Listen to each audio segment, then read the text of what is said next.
ठीक आहे. Cell unit of life, cell unit of लाईफमधून मी जेवढे पण येलो कलरचे अंडरलाईन केलेत तेवढंच पाठ करायचं. ओके. याच्यामध्ये काय केलेलं आहे, सेल थेरी. सेल थेरीमध्ये काय लक्षात ठेवायचं की 1838मध्ये मॅथ्यू स्केल्डन नावाचा एक जर्मन बॉटनिस्ट होता. त्यानं काय केलं, प्लांट सेलमध्ये काम केलं. बस एवढं प्लांट सेलमध्ये. ओके. आणि दुसरं काय आहे, श्वानने 1839मध्ये आला. श्वान कोणतून आलता, जर्मनमधून आलता. हे नवीन NCERTनुसार चेंज केलेलं आहे, तर हे लक्षात ठेवायचं. ठीक आहे. याच्यावर क्वेश्चन पण येऊ शकतो. श्वान आता जर्मन झुलॉजिस्ट आहे. हे ब्रिटिश लिहिलं असेल तर कट करून टाका. आणि यानं काय केलं, ॲनिमल सेलवर काम केलं. आता लक्षात ठेवायचं की प्लांट जिथं आलं तिथं मॅथ्यू स्केल्डन येणार आणि ॲनिमल सेल जिथं आलं तिथं श्वान येणार. ठीक आहे. असं पाठ करून टाकायचं. बस बाकी आपल्याला थिअरीज काय घेऊन देणार नाही. पुढे श्वान, पुढे हे एक पाठ करायचं. शेल्डन आणि Schwann together formulated the cell theory. म्हणजे या दोघांनी मिळून काय केलं, सेल थेरी बनवली. पुढे आला रुडोल्फ फिशर. रुडोल्फ फिशरने काय केलं की new cell arises from the pre existing cells. म्हणजे त्यानं काय म्हणलं की नवीन सेल जे आहे तो पहिलेवाल्या सेलपासून बनलेला असतो. तर ते एक दिलं आणि त्यांच्या भाषेमध्ये त्यांनी एक सेंटेन्स दिला, ओमनिस सेल्युला ई सेल्युला. ठीक आहे. असं त्यांना एक नाव दिलं. हे दोन्ही स्टेटमेंट पाठ करायचे. कोणी दिले, रुडोल्फ फिशरनं. ठीक आहे. यानं काय केलं, सर्वात शेवटी मॉडिफाईड द सेल थेरी. म्हणजे यांनी जी सेल थेरी बनवती त्याला मॉडिफाय केलं. बस एवढं लक्षात ठेवायचं. नेक्स्ट पेजमध्ये काय लक्षात घ्यायचं आपल्याला की सरळ एंडो मेम्ब्रेन सिस्टीमचे चार पार्ट असतात. कोणते या चार्टमधले, एंडोप्लाझ्मिक रेटिक्युलम, गॉल्गी ॲपॅरेटस, लायसोझाइम आणि व्हॅक्युल्स. ठीक आहे. एंडोप्लाझ्मिक रेटिक्युलममध्ये आपल्याला काय पाठ करायचं, सरळ एवढं पाठ करायचं की एंडोप्लाझ्मिक रेटिक्युलममध्ये दोन असतात. एक असते रफ एंडोप्लाझ्मिक रेटिक्युलम RER आणि दुसरं असते स्मूथ एंडोप्लाझ्मिक रेटिक्युलम. ठीक आहे. तर हे जे आहे रफ एंडोप्लाझ्मिक रेटिक्युलम RER काय प्रोड्यूस करत असतं, प्रोटीन सिंथेसिस करत असतं, म्हणजे प्रोटीन तयार करत असतं. आणि SER काय करत असतं, लिपिड सिंथेसिस करत असतं. ठीक आहे. पाठ करायचं. पुढे गॉल्गी ॲपॅरेटस कोणी फाइंड केलं, त्या सायंटिस्टचं नाव आहे कॅमिलिओ गॉल्गी. ते एक लक्षात ठेवायचं. पुढे याच्यामध्ये काय असतात, गॉल्गी ॲपॅरेटसमध्ये काय प्रेझेंट असतात, सिस्टर्नी प्रेझेंट असतात. सिस्टर्नी म्हणजे असे फोल्ड्स प्रेझेंट असतात. ठीक आहे. हे लक्षात ठेवायचं. पुढे त्याचं काम काय आहे, पॅकेजिंग ऑफ मटेरियल. आणि दुसरं काय, site for the formation of a glycoprotein and glycolipids. म्हणजे ग्लायकोप्रोटीन आणि ग्लायकोलिपिड्स बनवते कोण, गॉल्गी ॲपॅरेटस. ठीक आहे. कुठे बनत असते, तर गॉल्गी ॲपॅरेटसमध्ये बनत असते. हे क्वेश्चन विचारू शकता. पुढे लायसोझाइम म्हणजे काय असतं, these are the membrane bound vesicular structure found by the processing of the packaging in the Golgi apparatus. म्हणजे गॉल्गी ॲपॅरेटस जेव्हा पॅकेजिंग करत होता त्यावेळेस हे तयार झालं. कोण, लायसोझाइम. याच्यामध्ये काय लक्षात ठेवायचं पुढे की they are rich in hydrolytic enzyme. याच्यामध्ये हायड्रोलायटिक एन्झाईम प्रेझेंट असते आणि यांचं काम काय आहे, डायजेशनचं काम आहे. एवढं पाठ करायचं. पुढे व्हॅक्युल्सच्या जे आउटर कव्हरिंग असते त्याला काय म्हणत असतो आपण, टोनोप्लास्ट. ठीक आहे. तर मग क्वेश्चनमध्ये विचारतात की सरळ ती व्हॅक्युलची काय असते, मेम्ब्रेन असते. तर व्हॅक्युलच्या मेम्ब्रेनला काय म्हणतो आपण, टोनोप्लास्ट. ठीक आहे. पुढे याचं काम काय असते की content water SAP excretory product. म्हणजे हे जे व्हॅक्यूल पार्ट आहे याच्यामध्ये ते काय भरत असते, वेस्ट प्रोडक्ट भरत असतं, वॉटर भरत असतं. आणि सॅप म्हणजे काय, रिकामी जागा असते. ठीक आहे. पुढे याच्यामध्ये लक्षात काय ठेवायचं की व्हॅक्यूल्स काय, अमिबामध्ये कॉन्ट्रॅक्टाईल व्हॅक्यूल आहेत, जे की कॉन्ट्रॅक्ट होतात, कॉन्ट्रॅक्टाईल व्हॅक्यूल आहेत. आणि प्रोटिस्टामध्ये कोण आहे, फूड व्हॅक्यूल आहे. बस एवढं पाठ करायचं. पुढे मायटोकॉन्ड्रिया काय असं आहे, 70S रायबोझोमवाला आहे. ओके. आणि काय म्हणता येईल, हे तर आहेच की power house of the cell कोण आहे, मायटोकॉन्ड्रिया. ठीक आहे. नेक्स्ट काय लक्षात ठेवायचं आता की जे आपण यस लिहित असतो, हे 70S वगैरे यस, तर यस म्हणजे काय असते, स्वेडबर्ग युनिट असतं.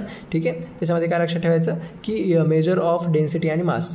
ते हे युनिट काय करत असते, डेन्सिटी आणि साईज मेजर करत असते. पुढे प्लास्टिडमध्ये काय लक्षात ठेवायचं, हे वालं plastid are found in plant cell आणि युग्युलर सेल. प्लांट सेल आणि युग्युलर सेलमध्ये प्लास्टिड सापडतात. ठीक आहे. त्याच्यामध्ये स्पेशल हा पॉईंट लक्षात ठेवायचा, प्लास्टिड्समध्ये काय, अमायलोप्लास्ट अमायलोप्लास्ट स्टोअर द कार्बोहायड्रेट्स. म्हणजे कार्बोहायड्रेट अमायलोप्लास्टमध्ये स्टोअर होतात. त्याचं एक्झाम्पल आहे पोटॅटो. पुढे त्याला इलिओप्लास्ट स्टोअर ऑइल्स अँड फॅट्स. म्हणजे फॅट्स अँड ऑइल कशा स्टोअर होणार, इलिओप्लास्टमध्ये. आणि ॲलोरोप्लास्ट स्टोअर द प्रोटीन. म्हणजे प्रोटीन कशा स्टोअर होणार, ॲलोरोप्लास्टमध्ये. पुढे रायबोझोम्स ऑफ द क्लोरोप्लास्ट कोण आहे, म्हणजे रायबोझोम्स ऑफ द क्लोरोप्लास्ट कसे असतात, 70S वाले असतात. म्हणजे क्लोरोप्लास्टची रायबोझोम्स किती आहेत, 70S वाले आहेत. ठीक आहे. पुढे घ्यायचं सायटोस्केलेटन कशात प्रेझेंट असतं, सायटोप्लाझममध्ये प्रेझेंट असतं. त्याचं काम काय आहे, एवढं, maintenance the shape of the cell. म्हणजे सेलचं शेप कोण मेंटेन करणार, सायटोस्केलेटन करणार. नेक्स्ट सिलिया आणि फ्लॅजिलामध्ये काय लक्षात ठेवायचं, त्यांच्यामध्ये अरेंजमेंट ऑफ ॲक्झोनॉमल मायक्रोट्युब्युल्स. ठीक आहे. अरेंजमेंट ऑफ द ॲक्झोनॉमल मायक्रोट्युब्युल्स कशी आहे, 9+2 ॲरेवाली आहे. ठीक आहे. 9+2 ॲरेवाली आहे. त्यामध्ये पेरिफेरल मायक्रोट्युब्युल्स डबलेट. ठीक आहे. हे कसे असतात, 9. आणि सेंट्रल मायक्रोट्युब्युल कसे असतात, 2. ठीक आहे. 2 असतात. पुढे न्यूक्लियसमध्ये दोनच स्टेटमेंट लक्षात ठेवायचे, ते म्हणजे इन 1831मध्ये Robert Brown describe the nucleus, आणि फ्लेमिंगनं म्हणजे न्यूक्लियसला डिस्क्राईब कोणी केलं, रॉबर्ट ब्राउननं, आणि फ्लेमिंगनं काय केलं, name the material of nucleus chromatin, म्हणजे न्यूक्लियसच्या मटेरियलला नाव काय दिलं, क्रोमॅटिन नाव दिलं. तेवढं पाठ करून घ्यायचं. पुढे झालं आता सेल्स युनिट ऑफ लाईफ तेवढंच करून टाकायचं बस. आता बायोमॉलिक्युल्समध्ये काय काय करायचं हे चार्ट करायचं. ह्या चार्टमध्ये काय दिलेलं आहे की एका सेलमध्ये किती वॉटर म्हणजे किती अमाऊंट ऑफ काय काय प्रेझेंट असते ते दिलेलं आहे. तर एका सेलमध्ये वॉटर किती प्रेझेंट असते 70 to 90, प्रोटीन किती असते 10 to 15, न्यूक्लिक ॲसिड किती असतं 5 to 7, कार्बोहायड्रेट किती असते 3, लिपिड 2 आणि आयन्स 1. ठीक आहे, पाठ करून घ्यायचा. पुढे हे चार्ट पाठ करायचं. या चार्टमध्ये मी जे 4 अंडरलाईन केले ते तर कंपल्सरीच पाठ करायचे. चार्ट पूर्ण पाठ पण केला तरी खूप चांगला होऊन जाईल. ठीक आहे, तर अल्कनॉइड्समध्ये कोण येते. ठीक आहे, हे अल्कनॉइड्समध्ये पिगमेंटपासून सुरू आहे. पिगमेंट्समध्ये कोण येते, कॅरोटिनॉइड्स आणि अँथोसायनिन. पुन्हा अल्कनॉइडमध्ये कोण येते, मॉर्फिन आणि कोडिन. आता ट्रेपेनॉइड्समध्ये कोण येतात, मोनोट्रेपेनॉइड्स आणि मोनोट्रेपेन्स आणि डायट्रेपेन्स. ठीक आहे, हे लक्षात कसं ठेवायचं, ट्रेपेनॉइड. तर मग इकडं पण ब्लर होते का, हां इकडं टर्पिनॉइड्स आहेत, तर इकडं पण काय ना टर्पिन येणार. ठीक आहे, टर्पिनॉइड टर्पिन्स असं लक्षात ठेवायचं, दोन्ही सेम. पुढे इसेन्शियल ऑइल्समध्ये कोण येतात, लेमन ग्रास ऑइल येतं. ठीक आहे, हे लक्षात ठेवायचं. टॉक्झिन कोणते वाले आहेत, ॲब्रिन आणि रेसिन टॉक्झिनमध्ये येतात. पुढे काय आहे, लेसिटिनमध्ये कोण येते, कॉन्कोवॅलिन व ए येते. आणि ड्रग्समध्ये कोण येते, विम्ब्लास्टिन आणि कुर्कुमिन. ठीक आहे, हे विचारलेली जास्तीत जास्त विचारलेली मी 4 अंडरलाईन केलेली आहे. ठीक आहे, पुढे काय आपल्याला पाठ करायचं आहे की हे सिंपल आहे. काय म्हणजे मोनोग्लिसरिक ॲसिडमध्ये नंबर ऑफ फॅटी ॲसिड किती असतात 1, डायग्लिसरिक ॲसिडमध्ये नंबर ऑफ फॅटी ॲसिड किती असणार 2, ग्लिसरिक ॲसिडमध्ये नंबर ऑफ फॅटी ॲसिड किती असणार 3. ठीक आहे, पुढे पॅल्मेटिक ॲसिडमध्ये 16 कार्बन असतात आणि अर्कॅडॉनिक ॲसिडमध्ये किती असतात 20 कार्बन असतात. ठीक आहे, तर मग क्वेश्चन एखाद्या असं पण विचारू शकतात की पाल्मॅटिक ॲसिड किती कार्बनपासून बनलेलं आहे असं पण विचारतात. ठीक आहे, तर मग त्यावेळेस आन्सर देऊन टाकायचं 16 कार्बन. पुढे हे लक्षात ठेवायचं, लिपिड्स आर वॉटर इनसॉल्युबल, म्हणजे काय लिपिड्स पाण्यामध्ये विरघळत नाहीत. पुढे नेक्स्ट आपल्याला काय पाठ करायचं आहे, हे वाला चार्ट. ठीक आहे, हा वाला चार्ट म्हणजे डायग्राममध्ये येतो. ग्लायसिनमध्ये एचच प्रेझेंट असतं, ॲल्निनमध्ये CH3 प्रेझेंट असतं, सेरिनमध्ये CH2OH असतं. ठीक आहे, जेव्हा हे सगळं पाठ होत असेल त्यावेळेस फक्त हे एकदा बघून घ्यायचं. पुढे इम्पॉर्टंटमध्ये हे पाठ करायचं काय की ॲसिडिक अमायनो ॲसिड कोणता आहे, example glutamic acid. Basic amino acid कोणता आहे, लायसिन आहे. न्यूट्रल अमायनो ॲसिड कोणता आहे, व्हॅलिन आहे. ॲरोमॅटिक अमायनो ॲसिड कोणते आहे, ट्रायोसिन, ट्रिप्टोफॅन आणि फेनॅलिन. ठीक आहे, पुढे ही जी खालची रिॲक्शन आहे, या रिॲक्शनमधून विचारतात की तुम्हाला ज्विटर आयोनिक फॉर्म कोणता आहे. ज्विटर आयोनिक फॉर्म हा सेंटरवाला असतो, दोन्ही रिॲक्शनच्या मधतला असतो. आणि प्लस काय लक्षात ठेवायचं, एनच्या डोक्यावर प्लस असतो आणि ओच्या डोक्यावर मायनस असतो. ठीक आहे, असं जिथं स्ट्रक्चर दिसलं त्याला आपण काय सरळ आन्सर करून देणार, ज्विटर आयनिक फॉर्म. पुढे याच्यामध्ये काय करायचं, हे वालं टेबल पाठ करायचं. ठीक आहे, याचे फंक्शन दिलेलं, प्रोटीन आणि त्यांचे फंक्शन. कोलॅजनचं फंक्शन काय, इंटरसेल्युलर ग्राउंड सबस्टन्स, म्हणजे इंटरसेल्युलर ग्राउंड सबस्टन्स हे बनवतं किंवा त्यात प्रेझेंट असतं. पुढे ट्रिप्सिनचं काय आहे, एन्झाईम. इन्सुलिन काय आहे, हार्मोन आहे. अँटीबॉडीचं काम काय, फाईट इन्फेक्शियस एजंट्स. रिसेप्टरचं काम काय, इतकंच पाठ ठेवायचं. Sensory reception. पुढे GLUT4चं काम काय, enables the glucose transport into the cell. ठीक आहे, हे विचारलं होतं मागच्या 2 वर्षामध्ये, ते पाठ करायचं. पुढे काय दिलेलं आहे, हे 2 पॉईंट पाठ करायचे. Glucagon is the most abundant protein in animal world. जर ॲनिमल वर्ल्डमध्ये सर्वात जास्त अबंडंट म्हणजे जास्त प्रमाणात सापडणारं प्रोटीन विचारलं तर त्याचं आन्सर करणार कोलेजन. आणि पुढे काय दिलेलं आहे, rubisco is the most abundant protein in the whole biosphere, म्हणजे पूर्ण बायोस्फिअरमध्ये म्हणा किंवा पूर्ण प्लांट सेक्शनमध्ये म्हणा, जर असं कोणी विचारलं कोणतं प्रोटीन जास्त प्रेझेंट आहे तर त्याचा आन्सर येणार रुबिस्कोप. ठीक आहे, पुढे आता नंतर काय, या डायग्राममध्ये एवढं लक्षात ठेवायचं की जो वरचा ग्राफ जातो त्याच्यामध्ये जी ॲक्टिवेशन एनर्जी असते ती विदाऊट एन्झाईमची आलेली असते. ठीक आहे, आणि त्याच्या खाली जो छोटा ग्राफ असतो त्याच्यामध्ये ॲक्टिवेशन एनर्जी विथ एन्झाईमची आलेली असते. ठीक आहे, एन्झाईम वापरून केलेली असते. पुढे हे चार्ट आता यावेळेस म्हणजे जास्त चान्सेस यायलेत हे बनायचं, त्यामुळे मी हे घेते आता. ठीक आहे, खूप जणांचे चॅनलवर वगैरे हे दिसत सध्या. तर हे काय करायचं, पाठ करायचं. कसं, हे दिलेलं आहे तिकडे एन्झाईम्स आणि त्यांचे फंक्शन दिले आहेत. तर पहिल्याचं काय पाठ करायचं, ऑक्सिडो रिडक्टेज आहे. हा ऑक्सिडो रिडक्टेजला आपण डिहायड्रोजिनेज म्हणतो. ठीक आहे, आता हे लक्षात कसं ठेवायचं, ऑक्सिडो रिडक्टेजमध्येच काय होऊन जातं, कॅटलाइज ऑफ ऑक्सिडोरिडक्शन. म्हणजे काय, ऑक्सिडो रिडक्शन असा वर्ड दिसला की सरळ याला काय करून टाकायचं, मॅच करून टाकायचं. ठीक आहे, हे मॅच द फॉलोइंगमध्ये विचारतात 4 एकदाच. ठीक आहे, असं ओळखून पाठ करून टाकायचं. पुढे ट्रान्सफरेस म्हणजे काय, सरळ ट्रान्सफर. ठीक आहे, असं पाठ करायचं. कॅटलाइज अ ट्रान्सफर ऑफ ग्रुप, म्हणजे ग्रुपचं ट्रान्सफर होत असतं. ठीक आहे, आपल्याला फक्त ट्रान्सफर वर्ड दिसला की सर याला मॅच करून टाकायचं. पुढे हायड्रोलाइजचं काम काय असते, म्हणजे कॅटलाइज द हायड्रोलायसिस ऑफ इस्टर, इथर अँड पेप्टाइड अँड ग्लायकोसिडेज. ठीक आहे, तर आपल्याला एवढं लक्षात नाही ठेवायचं, एवढंच लक्षात ठेवायचं कॅटलाइज ऑफ हायड्रोलायसिस. ठीक आहे, हायड्रोलायसिस जिथं दिसलं वर्ड ते काय सर मॅच करून टाकायचं हायड्रोलाइज सोबत. पुढे आहे लायगेज. लायगेजचं काम काय असतं, सर्वात सिंपल काम असतं, लायगेजचं पाठच करून टाकायचं. याचं काय, catalyse the linking together of two compounds, म्हणजे दोन कंपाऊंड जोडायसाठी कोणतं एन्झाईम वापरलं जातं, लायगेज. म्हणजे लायगेज काय, एका फेविकॉलप्रमाणे काम करतो, फेविकॉलसारखं, ठीक आहे, लिंकिंग करतो, ठीक आहे, दोन कंपाऊंडला जॉईंट करतो. हे असं पाठ करून टाकायचं, एवढंच, ठीक आहे. लिंकिंग दिसलं की लायगेजला जॉईंट करायचं. पुढे को फॅक्टरमधून मी 1-2 क्वेश्चन पाहिले चॅनलवर, म्हणजे दिसत असता इन्स्टावर, तर त्याच्यानुसार तुम्ही बघा. आता हे तुम्ही पाठ करून घ्या. को फॅक्टरचे 3 प्रकार आहेत, प्रोस्टिक ग्रुप, कोएन्झाईम ग्रुप आणि मेटल आयनिक, ठीक आहे. को फॅक्टरमध्ये प्रोस्टिक ग्रुपचं एक्झाम्पल आहे, प्रोस्टिक ग्रुपचं एक्झाम्पल आहे हेम म्हणजे काय, हिमोग्लोबिनमधला फक्त हेम, ठीक आहे. पुढे कोएन्झाईमचं एक्झाम्पल आहे NAD, मेटल आयन्सचं एक्झाम्पल आहे Zn+2, ठीक आहे. हे पाठ करून घ्या. बस, सेल झालाच आपलं चॅप्टर. आता सेल सायकल आणि सेल डिव्हिजन. सेल सायकल आणि सेल डिव्हिजन आपल्याला फक्त नोट्समधले जेवढे 2 पानं दिले तेवढेच ते 2 पानं पाठ करायचे, ओके. तर त्याच्यामध्ये काय आहे की हे, ठीक आहे. आता याच्यामध्ये जर पूर्ण पाठ होत नसेल, ठीक आहे, ओके, तर काय करायचं, सरळ मी हे जेवढे पण बॉक्स बनवले तेवढं पाठ करून टाकायचं. G1 फेजमध्ये काय काय होतं, सेल मेटाबॉलिकली ॲक्टिव्ह असतो, नो DNA रेप्लिकेशन, याच्यात DNA रेप्लिकेशन होत नाही, cell growth occurs continuously, cell organelle duplicates, ठीक आहे, हे ते लावून टाकायचं. पुढे याच्यामध्ये स्पेशल काय लक्षात ठेवायचं, एस फेजमध्ये DNA रेप्लिकेशन होत असतं, स्पेशल लक्षात ठेवायचं. आणि सेंट्रियल डुप्लिकेट्स कशात होत असतं, सायटोप्लाझममध्ये. DNA रेप्लिकेशन कशात होत असतं, न्यूक्लियसमध्ये, ठीक आहे. याच्यामध्ये काय होत असतं, DNA रेप्लिकेशन व्हायला म्हणजे काय, DNA डबल व्हायला, तर मग DNA कंटेंट 2C चा 4C होऊन जाईल, ठीक आहे. आणि वरी किती असतो, DNA कंटेंट 2C असतो. पुढे हे पण एक वर्ड, हे पण सेंटेन्स लक्षात ठेवा. म्हणजे G1 फेज कुठं असतो तो सांगते. G1 फेज कुठं असतो, M फेज आणि S फेजच्या मधात असतो G1 फेज, ठीक आहे. आणि दुसरं काय दिलेलं आहे वरचे, ही पण स्टेटमेंट वाटून घ्या प्लीज, ओके. पुढे G2 फेजमध्ये हे बॉक्समधले एवढे लक्षात ठेवले तरी खूप झाले. RNA सिंथेसिस कशात होत असते, प्रोटीन सिंथेसिस, RNA सिंथेसिस आणि सेल ग्रोथ कंटिन्युअसली, हे सगळं कशात होत असतं, G2 फेजमध्ये होत असतं, ठीक आहे. आता G0 फेजमध्ये काय लक्षात ठेवायचं, हे cell remains metabolically active but no longer proliferate unless the body requires. म्हणजे काय, सेल मेटाबॉलिकली ॲक्टिव्ह असतं पण त्याची काय ग्रोथ होत नसते. प्रोलिफरेट म्हणजे काय, ग्रोथ होत नसते, ठीक आहे. जोपर्यंत बॉडी मागत नाही त्याला सेल, तोपर्यंत तो ग्रोथ करत नाही, ठीक आहे. तो स्टेज G0 स्टेजमध्ये हे होत असतं, ठीक आहे. आता हे आहे पूर्ण मिओसिस 1. आता मिओसिस 1मधून याच्यात क्वेश्चन येतात. तर प्रोफेज 1मधले हे 5 टाईप येतात, ठीक आहे, 5 स्टेज येतात. हे पार्ट कसे करायचे, पहिले लक्षात ठेवायचं. लिप्टोटीनमध्ये काय, कॉम्पॅक्शन ऑफ क्रोमोझोम, म्हणजे काय, पहिल्यांदा सगळे क्रोमोझोम जवळ येणार, ठीक आहे, आले जवळ. पुढे झायगोटिनमध्ये काय लक्षात ठेवायचं, सिनॅप्सिस इज अकंपाइंड, म्हणजे सरळ सिनॅप्स वर्ड आणि सिनॅप्टिकल कॉम्प्लेक्स हे 2 वर्ड जिथं दिसले तुम्हाला, सरळ काय म्हणायचं, ते झायगोटिनचं आहे.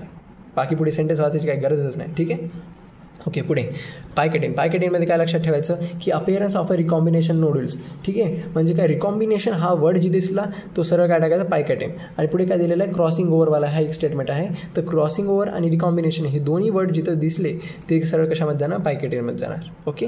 पुढे डिप्लॉटिन, म्हणजे प्रश्न वाचायचा पण हे 2 शब्द दिसले तर म्हणजे ते स्टेजचा आन्सर काय आहे, पायकेटिन आहे.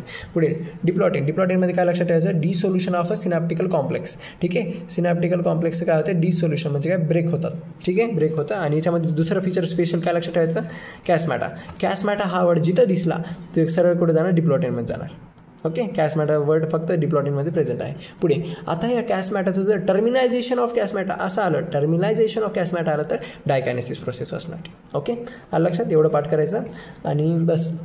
हे त्याचे की फीचर आहे, बाकी हे पण पाठ करायचे बॉक्समधले. Nuclear disappears and nuclear envelope breakdown, ठीक आहे. त्याच्यामध्ये काय होतं की न्यूक्लियस डिसअपियर होऊन जातो आणि न्यूक्लियर एन्व्हलप जे न्यूक्लियस कवर आहे तो हे होऊन जातो, ब्रेक होऊन जातो, ओके.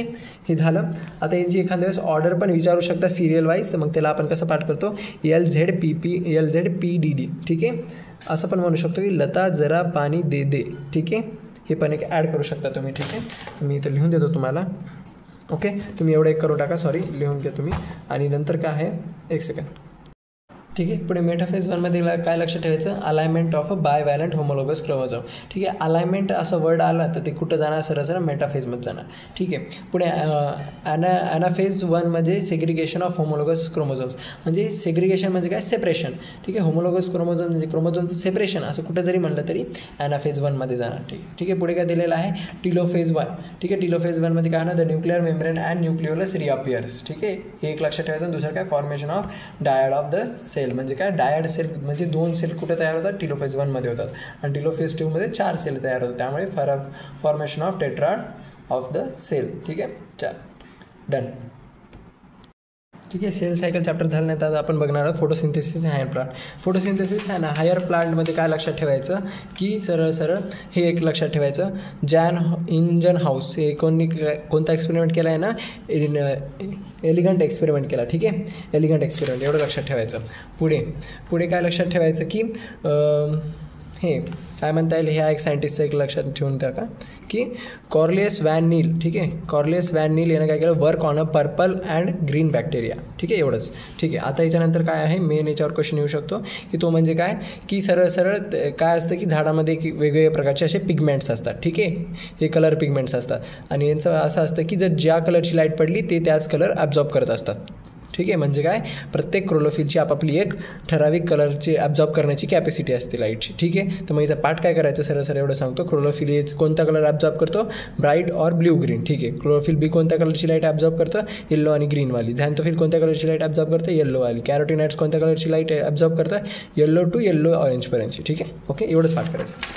पुढे नंतर इम्पॉर्टंटमध्ये हे लक्षात ठेवायचं की कॅल्विन सायकलमध्ये काय होत असते, 6 CO2 18 ATP अँड 12 NADPH लागत असतात. कशासाठी, एक ग्लुकोज फॉर्म करण्यासाठी. ओके, लक्षात आलं. 6 CO2 लागतात एक ग्लुकोज फॉर्म करण्यासाठी. मग हे सगळं पाठ करायचं.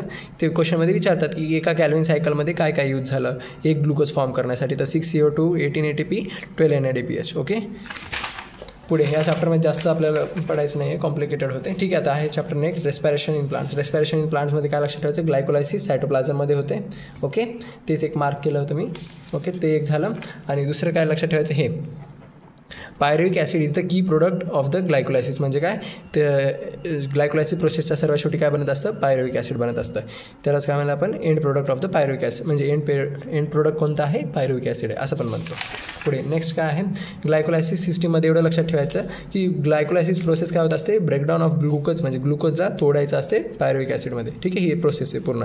याच्यात लक्षात ठेवायचं की ग्लुकोज 6 फॉस्फेटमध्ये कन्वर्ट करायला हेक्झोकायनेज एन्झाईम लागत असतं. ठीक आहे, तर मग एखाद्या क्वेश्चनमध्ये असं पण विचारू शकतात की ग्लायकोलायसिस प्रोसेसमध्ये कोणतं एन्झाईम वापरलं, तर हेक्झोकायनेज एन्झाईम वापरलं असं म्हणतात. ठीक आहे, ते असं पाठ करायचं. पुढे ठीक आहे, सरळ इथं लिहूनच आहे तसं, hexokinase enzyme is used in glycolysis hexokinase enzyme is used. पुढे याच्यानंतर काय पाठ करायचं की क्रेब्स सायकल. ठीक आहे, क्रेब्स सायकल कुठं होते एवढं लक्षात घ्यायचं, मायटोकॉन्ड्रियल मॅट्रिक्समध्ये होत असते. ओके, क्रेब्स सायकलचे एका टर्नमध्ये काय किती तयार होत असतात, 3 NADH तयार होत असतात, 1 FADH तयार होत असतात आणि 1 GTP तयार होत असतं. हे रट्टा मारायचं. ठीक आहे, आणि जर 2 सायकल झाल्या तर सरळ आपण काय करायचं, याला मल्टिप्लाय बाय 2 करायचं. म्हणजे 3 2 6 म्हणजे 6 NADH झाले, मग 2 FADH झाले आणि 2 GTP झाले. ओके, आलं लक्षात. नेक्स्ट काय आहे, इलेक्ट्रॉन ट्रान्सफर सिस्टीम. ठीक आहे, ही प्रोसेस कुठं होत असते, मायटोकॉन्ड्रियामध्ये. ठीक आहे, त्याच्यात काय पाठ करायचं की याच्यामध्ये असतात 4 कॉम्प्लेक्स. ठीक आहे, ETSमध्ये असतात 4 complex, complex 1, complex 2, complex 3, complex 4, complex 5. ठीक आहे, याच्यामध्ये काय लक्षात ठेवायचं, प्रत्येक कॉम्प्लेक्समध्ये एक एन्झाईम वापरला आहे ते लक्षात ठेवायचं. कॉम्प्लेक्स 1मध्ये कोण आहे, NADH डिहायड्रोजन येते. कॉम्प्लेक्स 2मध्ये कोण आहे, सक्सिनेट डिहायड्रोजन येते. कॉम्प्लेक्स 3मध्ये कोण आहे, सायटोक्रोम BC1 आहे. आणि कॉम्प्लेक्स 4मध्ये कोण आहे, सायटोक्रोम ऑक्सिडाइज आहे. आणि कॉम्प्लेक्स Vमध्ये कोण आहे, ATP सिंथेसिस आहे. ठीक आहे, आलं लक्षात. हे पाठ करायचं. पुढे काय लक्षात ठेवायचं, स्पेशल जो क्वेश्चन बनवू शकतो की युबिक्विनिन किंवा युबिक्विनाल. ठीक आहे, हे लक्षात ठेवायचं की एक सेकंड, काय युबिक्विनाल जे आहे तो कॉम्प्लेक्स 4मध्ये असतो, कॉम्प्लेक्स 4मध्ये यूज होतो किंवा मग सरळ कॉम्प्लेक्स 4मध्ये प्रेझेंट असतो. आणि कॉम्प्लेक्स 4मध्ये सायटोक्रोम BC1 पण प्रेझेंट असतं. ठीक आहे, तर मग युबिक्विनाल कशात प्रेझेंट आहे, सायटोक्रोम BC1मध्ये. मी असं का पाठ करायला होते की क्वेश्चनमध्ये विचारतात की युबिक्विनाल आणि मॅच द फॉलोइंगमध्ये कॉम्प्लेक्स 3 दिलेला असते किंवा सायटोक्रोम BC1 दिलेला असते, तर मग डायरेक्ट याला मॅच करून टाकायचं. आलं लक्षात. आणि दुसरं काय लक्षात ठेवायचं की युबिक्विनिल काय आहे, इनर मायटोकॉन्ड्रियल मेम्ब्रेनमध्ये प्रेझेंट असतो, इनर मायटोकॉन्ड्रियल मेम्ब्रेनमध्ये. पुढे सायटोक्रोम सीला आपण काय म्हणत असतो, मोबाईल कॅरियर. हे पण मॅच द फॉलोइंगमध्ये किंवा डायरेक्ट असं विचारतात. सायटोक्रोम आहे बरं ते. ठीक आहे, सायटोक्रोम इथं लिहून एक फुल फॉर्ममध्ये. ठीक आहे, इकडं सायटोक्रोम वगैरे लिहून आहेत. तर हे सायटोक्रोम C आहे. सायटोक्रोम Cला आपण काय म्हणतो, मोबाईल कॅरियर. पुढे हे एक पॉईंट पाठ करायचं, oxygen is a final acceptor of hydrogen. हे एक पाठ करायचं. दुसरं काय, आपण ऑक्सिजनला काय म्हणतो, फायनल एक्सेप्टर ऑफ हायड्रोजन म्हणतो. आणि दुसरं काय, इलेक्ट्रॉन एक्सेप्टर पण म्हणत असतो आपण, ठीक आहे. इम्पॉर्टंट आहे इलेक्ट्रॉन एक्सेप्टर पाठ करणं, ठीक आहे. पुढे यायचं. पुढे काय पाठ करायचं आपल्याला की RQ, ठीक आहे.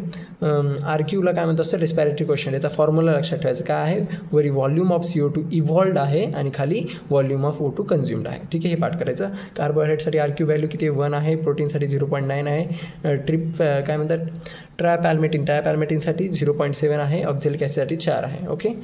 पुढे O2 is ultimate electron acceptor, म्हणजे ऑक्सिजन काय आहे अल्टिमेट इलेक्ट्रॉन एक्सेप्टर आहे. हे पाठ करायचं, क्वेश्चन विचारू शकता, ठीक आहे.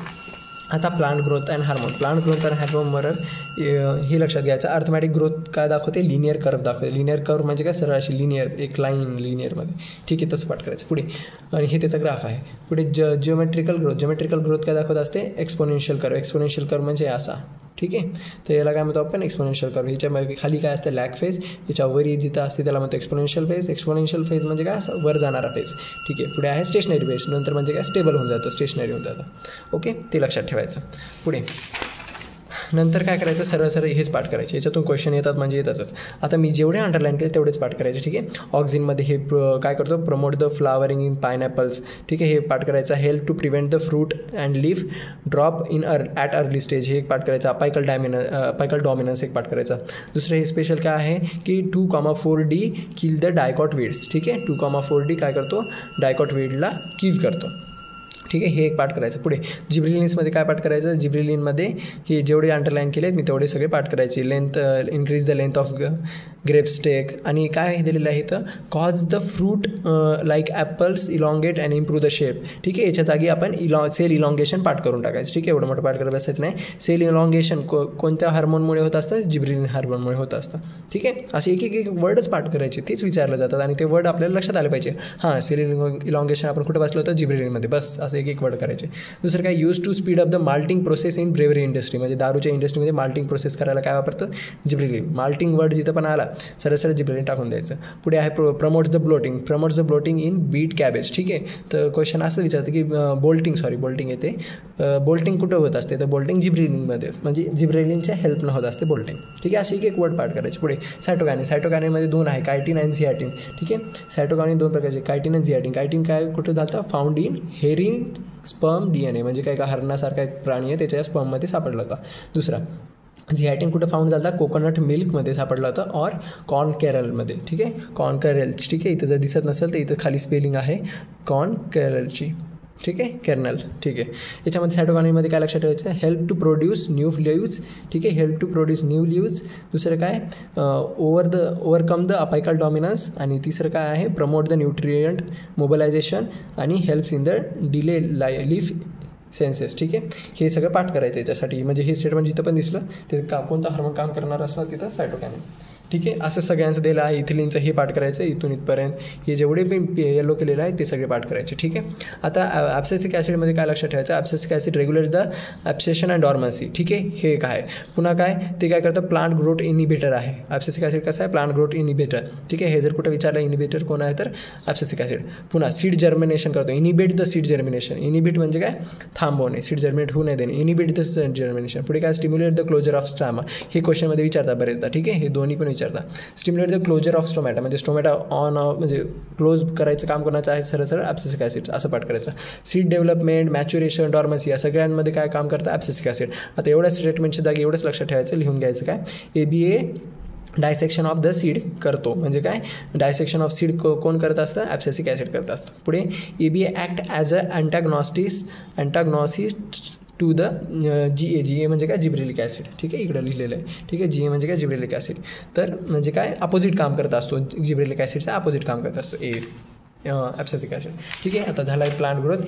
आता हे सगळं चॅप्टर झालेलं आहे. आता आपण बघूया सरळ सरळ कोणता टॉपिक, आपण स्ट्रक्चरल याच्यावर जाऊया, ठीक आहे. स्ट्रक्चरलमध्ये काय पाठ करायचं, आता जेवढंच सांगत आहे फक्त काय, लूज कनेक्टिव्ह टिश्यूचे 2 टाईप असतात, एरिओलर टिश्यू आणि ॲडिपोज टिश्यू, ओके, हे पाठ करायचं. ॲडिपोज टिश्यूमध्ये कोणते सेल प्रेझेंट असतात? ॲडिपोसाईट. आणि त्याचं काम काय असतं? रिझर्वेअर ऑफ द स्टोअर्ड फॅट, म्हणजे काय फॅट स्टोअर करायचं काम कोणाचं आहे? ॲडिपोसाईटचं, किंवा म्हणू शकतो आपण ॲडिपोज टिश्यूचं काम आहे काय? फॅट स्टोअर करणं. ठीक आहे. पुढे dense connective tissue. Dense connective टिश्यूचे 2 टाईप आहेत, डेन्स रेग्युलर आणि डेन्स इरेग्युलर. ठीक आहे. याच्यामध्ये काय लक्षात ठेवायचं? डेन्स इरेग्युलरचे 2 एक्झाम्पल आहेत, कंपल्सरी लक्षात ठेवायचे. टेंडन्स आणि लिगामेंट्स. टेंडन्सचं काम काय आहे? Attach the skeleton muscle to bone, म्हणजे टेंडन्स काय? Muscle to bone. आता म्हणजे लक्षात कसं ठेवायचं? MTB म्हणजे काय? मसल टेंडॉन बोन असं कनेक्ट होत असते ते. तर MTB लक्षात ठेवायचं काय? म्हणजे कन्फ्यूज होते बरेचदा. पुढे काय दिलेलं आहे असं लक्षात ठेवायचं. पुढे लिगामेंट्स अटॅच टू बोन म्हणजे काय? लिगामेंट्स काय करतात? अटॅच टू बोन म्हणजे BLB म्हणजे 2 बोनला अटॅच करायला काय वापरतात? लिगामेंट. आणि मसल आणि बोनला अटॅच करायला काय वापरत असतात? टेंडॉन्स. ओके. पुढे काय दिलेलं आहे? डेन्स इरेग्युलरचं एक्झाम्पल काय? स्किन. लक्षात ठेवायचं. ओके. आता बाकी पुढे काय नाही घ्यायचं, एवढं हे एक एक्झाम्पल लक्षात ठेवायचं. ग्लँड्युलर एपिथेलियमचं एक्झाम्पल काय? युनिसेल्युलरमध्ये गॉबलेट सेल आहे जे काय करतात? सिक्रेट दी म्युकस. आणि मल्टीसेल्युलरमध्ये आहे सलायव्हरी ग्लँड्स आणि जे काय सिक्रेट करत असतात? सलायवा. Okay, done. आता स्ट्रक्चरलचं झालं. फ्रॉग आणि कॉकरोच त्याचं मी तुम्हाला चार्टचा एक लेक्चर दिलेला 10-15 मिनिटाचा, तो करून घ्या, कारण आता 1 ते 2 प्रश्न तिकडे बनतात, बाकीचे 2 प्रश्न इथून बनतात, कॉकरोच किंवा फ्रॉगवरून. ओके. हां. आता याच्यानंतर घेऊ आपण मॉर्फोलॉजी. ठीक आहे. मॉर्फोलॉजीमधले मी 3च आता चार्ट सांगते, तेवढेच 3 बघून घ्यायचे, तेवढे पाठ करून घ्यायचे. ओके. मॉर्फोलॉजी आपल्या नोट्समध्ये आहे. ठीक आहे. मॉर्फोलॉजीमध्ये आता मी सरळ सांगतो, बस एवढं पाठ करून घ्यायचं. हे हायपोगॅमस म्हणजे काय असतं? सुपेरियर ओव्हरी असते आणि त्याचे एक्झाम्पल्स. ठीक आहे. कोणते एक्झाम्पल? मस्टर्ड, चायना रोज, ब्रिंजर आणि ट्युलिप. एवढे 4 एक्झाम्पल लक्षात ठेवायचे. पेरिगायनस काय आहे? हाफ इन्फेरियर ओव्हरी आहे, त्याचे 3 एक्झाम्पल: रोज, पल्प आणि पीच. ठीक आहे. पुढे इपिगॅमस म्हणजे कसं आहे? Inferior ovary. ठीक आहे. इन्फेरियर ओव्हरी म्हणजे त्याचे एक्झाम्पल कोणते? कुकुंबर, ग्वावा, सनफ्लावर आणि मॅरीगोल्ड. 4 पाठ करून टाकायचे. पुढे हे एक लक्षात ठेवायचं, रे फ्लोटलाच आपण सनफ्लावर म्हणत असतो. ठीक आहे. जर एखाद्याच क्वेश्चनमध्ये सनफ्लावर ऑप्शन नाही दिसला, रे फ्लोट असेल तर त्याचा मिनिंग काय आहे? सनफ्लावर आहे. ठीक आहे. हे एक पाठ करायचं.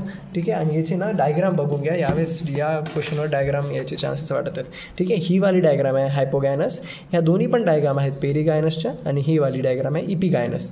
ठीक आहे. लक्षात हे डायग्राम हे करून घ्यायचे. पुढे आता आहे ॲस्टिवेशनमध्ये काय लक्षात घ्यायचं? हे 4 प्रकारचे ॲस्टिवेशन म्हणजे काय? अरेंजमेंट ऑफ सेपल अँड पेटल म्हणजे यांची पाकळ्यांची अरेंजमेंट. ठीक आहे. हे वॅलेटचे हे सगळे बॉक्स पाठ करून घ्यायचे. वॅलेटमध्ये ही डेफिनेशन पाठ करायची. Margin are not overlap, margin overlap झाले नाही आहेत, सगळे असे एका लाईनमध्ये आहेत. त्याचं एक्झाम्पल काय आहे? कॅलिट्रोपस. पुन्हा ट्विस्टेडची डेफिनेशन एवढी लाईन पाठ करायची, त्याचे एक्झाम्पल काय पाठ करायचे? एवढे: कॉटन, चायना रोज आणि लेडी फिंगर. पुढे इम्ब्रिकेटची पण डेफिनेशन एवढी लाईन, ब्लू लाईन पाठ करायची, आणि याचे स्पेशली याचे एक्झाम्पल्स लक्षात ठेवायचे, खूपदा येतं. कॅसाय आणि गुलमोहर. ठीक आहे. हे इम्ब्रिकेटचे आहेत. आणि स्पेशल यावेळेस क्वेश्चन जास्त चान्सेस आहे त्याच्यावर येणं. ठीक आहे. वॅक्झिलरी ॲस्टिवेशन. ठीक आहे. त्याच्या वरच्या कवरिंगला म्हणतो आपण वॅक्झिलम किंवा स्टँडर्ड, त्याच्या मधातल्या कवरिंगला आपण विंग्स किंवा ॲले म्हणतो, आणि त्याच्या खालच्या याला कील किंवा कॅनेरिया म्हणतो. ठीक आहे. याची नावं लक्षात ठेवणं गरजेचं आहे. आणि सर्वात लार्जेस्ट पार्ट कोणता याच्यातला? वॅक्झिलम आहे. इथे लिहून दे, लार्जेस्ट इन साईज. ठीक आहे. पुढे हे एक्स्ट्रा नाव पाठ करायची गरज नाही. याची अरेंजमेंट पाठ करायची. कशी अरेंजमेंट? 1 + 2 + 2 म्हणजे सर्वात बाहेरचं 1, हे 2 आणि हे मधात ब्रॅकेटमधले 2. ठीक आहे. अशी अरेंजमेंट असते त्यांची. पुढे याचे एक्झाम्पल काय? फॅबिएसी फॅमिलीमध्ये कोणते लक्षात ठेवायचे? पी, ग्राउंडनट, मूग, इंडिफेरा. ठीक आहे. हे वाले पी तर इम्पॉर्टंट आहेच बरं. ठीक आहे.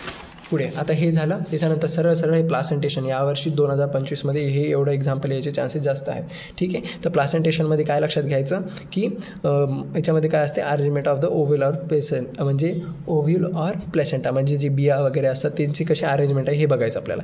मार्जिनलमध्ये काय लक्षात घ्यायचं? वेंट्रल सुचर प्लासेंटा म्हणजे काय? असा एक उभा असतो, वेंट्रली सरळ एक असतो, प्लेसेंटा असतो. ठीक आहे. त्याला काय म्हणतो? Ventral suture placenta. याचं एक्झाम्पल काय आहे? पी. याची डेफिनेशन पाठ करणं पण गरजेचे आहे. ओके. डायग्राम पण बघून घ्यायच्या अशी एका लाईनमध्ये, म्हणजे आपले ग्रीन पीस कसे असतात एका लाईनमध्ये लागले तसे. पुढे ॲक्झिली म्हणजे काय? ॲक्झियल प्लॅसेंटा. त्याचे 3 एक्झाम्पल: लेमन, चायना रोज आणि टोमॅटो. पुन्हा पॅराटाईलचे 2 एक्झाम्पल्स पाठ करायचे: मस्टर्ड, आर्जिमोनी. याची डेफिनेशन पण.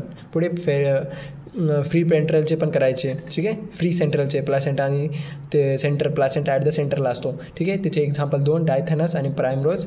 आणि बेसलचे कोण? सनफ्लावर आणि मॅरीगोल्ड. आणि वीट पण आहे. ठीक आहे. एवढं पाठ करायचं बस. मॉर्फोलॉजी एवढंच करायचे. ओके. आणि हे एक लक्षात ठेवा की मॉर्फोलॉजीमधलं मँगो आणि कोकोनट दोन्ही कशा आहेत, फ्लेशी आणि ड्वर्प आहेत. बरेचदा क्वेश्चनमध्ये विचारतात की ड्वर्पचे एक्झाम्पल सांगा, ड्वर्प फ्रूटचे एक्झाम्पल सांगा, तर मग त्याचा आन्सर येणार मँगो आणि कोकोनट. ठीक आहे. आणि याच्यामध्ये लेअर लक्षात ठेवायचे, इपिकार्प, मिझोकार्प आणि एंडोकार्प. आपण कोणता पार्ट खात असतो मँगोचा, एंडोकार्प खात असतो, त्यामुळे तिथं इडिबल लिहिलं आहे. आणि कोकोनटमध्ये कोणता इडिबल असतो, एंडोस्पर्म इडिबल असतो. Okay, done. ओके, आता मॉर्फोलॉजी वगैरे ते सगळं झालं. आणि काय करा, मी तुम्हाला ना ॲनिमल किंगडमचे एक्झाम्पल एका पानावर असलेले एक नोट्स प्रोव्हाइड करतो. ठीक आहे. तर मग तुम्हाला नोट्स प्रोव्हाइड करण्यासाठी कॉन्टॅक्ट करा. ओके, ठीक आहे, डन.